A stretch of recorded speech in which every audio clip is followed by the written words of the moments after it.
6-ാം നൂറ്റാണ്ടിനും 13-ാം നൂറ്റാണ്ടിനും ഇടയിലുള്ള കാലഘട്ടത്തിൽ വാരണാസി അഥവാ കാശി ബ്രാഹ്മണ ഹിന്ദുമതത്തിന്റെ ശക്തികേന്ദ്രമായിരുന്നു. ജീവിതം, മരണം എന്നിവയുമായി ബന്ധപ്പെട്ട സങ്കീർണമായ ആചാരങ്ങളും അനുഷ്ഠാനങ്ങളും ഇവിടെ നടന്നിരുന്നു. 2 പ്രധാന ശ്മശാനങ്ങളായ ഹരിശ്ചന്ദ്ര, മണികർണിക എന്നിവ ഇവിടെയാണ്. ഓരോ സംസ്കാരങ്ങളിലും മരണത്തെക്കുറിച്ചുള്ള ധാരണകൾ വ്യത്യസ്തമാണ്. മരണാനന്തര ചടങ്ങുകളും മറ്റ് കർമ്മങ്ങളും ഓരോ സമൂഹവും ഓരോ രീതിയിലാണ് നടത്തുന്നത്. അഘോരികളും ഇക്കാര്യത്തിൽ മറ്റുള്ളവരിൽ നിന്നും തികച്ചും വ്യത്യസ്തരാണ്. നല്ലതോ ചീത്തയോ, ജീവിതമോ മരണമോ മുതലായവ അഘോരികളെ സംബന്ധിച്ച് ഇങ്ങനെ ഒരു വേർതിരിവില്ല. അഘോരികളുടെ ആചാരാനുഷ്ഠാനങ്ങളും ഇതുപോലെ തന്നെയാണ്. പ്രകൃതിയുമായി ഇണങ്ങി നിൽക്കുന്നതാണ് അവരുമായി ബന്ധപ്പെട്ടതെല്ലാം. ഉദാഹരണത്തിന്, മനുഷ്യമാംസം കഴിക്കുന്നത് ധാർമ്മികമോ അധാർമികമോ എന്ന ചോദ്യമുയരാം. എന്നാൽ മനുഷ്യരുടെയോ മൃഗങ്ങളുടെയോ മാംസം തമ്മിൽ തങ്ങളെ സംബന്ധിച്ച് വ്യത്യാസമില്ലെന്ന് ഇവർ ഇതിലൂടെ വെളിപ്പെടുത്തുന്നു. അങ്ങനെ അഘോരികൾ അനുഷ്ഠിക്കുന്ന ആചാരങ്ങളുമായുള്ള താരതമ്യം ശരിയല്ലെന്ന് അവർ സമർത്ഥിക്കുന്നു. ഇതിലൂടെ അവരെന്റെ മരണത്തിലേക്ക് ഉറ്റുനോക്കിക്കൊണ്ട് സ്വന്തം മരണത്തെക്കുറിച്ച് ചിന്തിക്കാൻ അഘോരികൾ ആളുകളെ പ്രേരിപ്പിക്കുകയാണ്. മനസ്സ് ശരീരത്തോടൊപ്പം ഇവിടെ ദഹിപ്പിക്കപ്പെടുമ്പോൾ ഒരാഗ്രഹവും ജന്മമെടുക്കാത്ത സ്ഥലമാണ് ശ്മശാനം. അതുകൊണ്ട് അതെല്ലാം പ്രതീകാത്മകമാണ്. മരണത്തെ അഭിമുഖീകരിക്കുന്ന ആളുകളെ പൂർണ്ണവും ആധികാരികവുമായ ജീവിതം നയിക്കാൻ അവർ പ്രേരിപ്പിക്കുന്നു. ആധികാരിക ജീവിതം എന്നത് ജീവിതത്തിലെ യാഥാർത്ഥ്യങ്ങൾക്കനുസരിച്ച് ജീവിക്കാനുള്ള കഴിവാണ്. അഘോരി തത്വശാസ്ത്രം അനുസരിച്ച് ആധികാരികമായി ജീവിക്കുന്നതിൽ നിന്ന് ഒരാളെ തടയുന്നത് മരണഭയമാണ്. ചിതയിൽ മരിച്ചവരെ കത്തിക്കുന്നത് കാണുന്നത് എല്ലാവരും മരിക്കുമെന്ന ആത്യന്തിക യാഥാർത്ഥ്യത്തെ ഓർമ്മപ്പെടുത്തുന്നു. അഘോരികളുടെ മരണവും വിചിത്രമാണ്. ആത്മബലിദാനം അല്ലെങ്കിൽ ചിരസമാധി എന്നാണ് ഇതിനെക്കുറിച്ച് പറയുന്നത്. അഘോര സാധന വഴി മരണസമയത്തെക്കുറിച്ച് ഇവർക്ക് മുൻകൂട്ടി അറിവ് ലഭിക്കുമത്രേ. ഇതോടെ മരണമടുത്ത അഘോരി ഒരു ശിഷ്യനെയും കൂട്ടി നിബിഡമായ വനത്തിലേക്കോ ഹിമാലയത്തിലേക്കോ യാത്ര തിരിക്കുന്നു. അവിടെ വെച്ച് അദ്ദേഹം തന്റെ ഇന്ദ്രിയ ശക്തികളെല്ലാം ശിഷ്യന് പകർന്നു കൊടുക്കുന്നു. ഇതിനുശേഷം അദ്ദേഹം സമാധിയിൽ ലയിക്കുന്നു.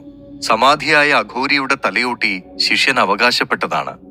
സ്വന്തം ഉപയോഗത്തിന് വേണ്ടി ശിഷ്യനിത് കൈവശം വയ്ക്കാം, അല്ലെങ്കിൽ താവളത്തിലുള്ള ചാമുണ്ഡി ദേവിയുടെ വിഗ്രഹത്തിന് മുൻപിൽ സമർപ്പിക്കാം.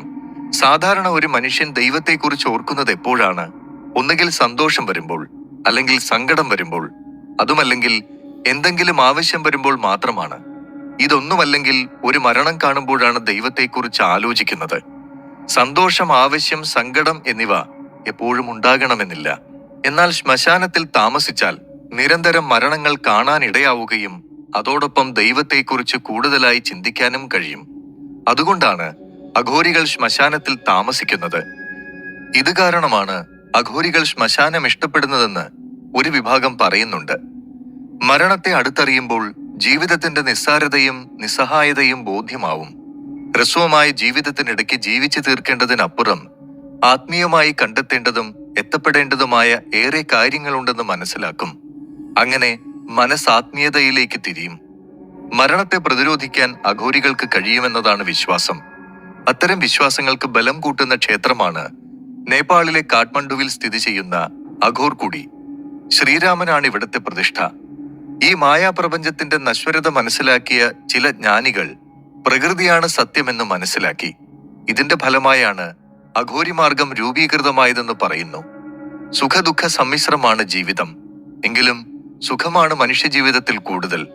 ജീവിച്ചു തീർക്കുന്ന ഓരോ നിമിഷവും ആധിയും വ്യാധിയും ഉണ്ടായിക്കൊണ്ടിരിക്കുന്നു. മുന്നോട്ട് പോയിക്കൊണ്ടിരിക്കുന്ന മനുഷ്യജീവിതത്തെ മറികടക്കുന്ന ചിന്തകളാണ് അഘോരികൾ മുന്നോട്ട് വയ്ക്കുന്ന ജീവിതചര്യ. മനുഷ്യജീവിതം ക്ഷണികമാണ്. അതിൽ ജനനം മുതൽ മരണം വരെ നിരവധി ജീവിത പ്രക്രിയകൾ സംജാതമാകുന്നു. ഇതെല്ലാം മറന്നുള്ള ഒരു ലോകമാണ് അഘോരികൾ വിഭാവനം ചെയ്യുന്നത്.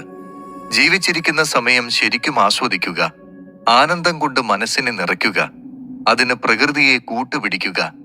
പ്രകൃതി നൽകുന്ന ശരീരം കൊണ്ട് പ്രകൃതിയെ മറികടക്കുന്ന ചിന്തകൾ ഒഴിവാക്കി പ്രകൃതിയിൽ ലയിച്ച് ജീവിക്കുന്നതാണ് അഘോരികൾ മുന്നോട്ട് വയ്ക്കുന്ന തത്വം. പ്രകൃതിയുടെ നിയമങ്ങൾ, നിർണയങ്ങളെല്ലാം തന്നെ മനുഷ്യന് അനുകൂലമാണ്. അതിനെ മറികടക്കാനാണ് സാധാരണക്കാർ ശ്രമിക്കുന്നത്. എന്നാൽ അതുമായി ഇണങ്ങാൻ തക്കവണ്ണം അഘോരികൾ അവരുടെ വഴികൾ തേടുന്നു. അഘോരികളുടെ ആചാരങ്ങളുമായി ബന്ധപ്പെട്ട് നിരവധി കഥകളുണ്ട്. അതിൽ സത്യവും അസത്യവും കാണാം. പലതും ഫാന്റസി കഥകളാണ്. എങ്കിലും അവയിൽ പലതിലും സത്യത്തിന്റെ കണിക പോലുമില്ല. എന്നാൽ അവരുടെ വീക്ഷണകോണിൽ നിന്ന് പരിശീലിപ്പിച്ച മനസ്സിന് മാത്രം കാണാൻ കഴിയുന്ന ആത്മാക്കളും ദൈവങ്ങളും സങ്കീർണമായ ഊർജങ്ങളും ലോകത്തിലൂടെ ഒഴുകുന്നു.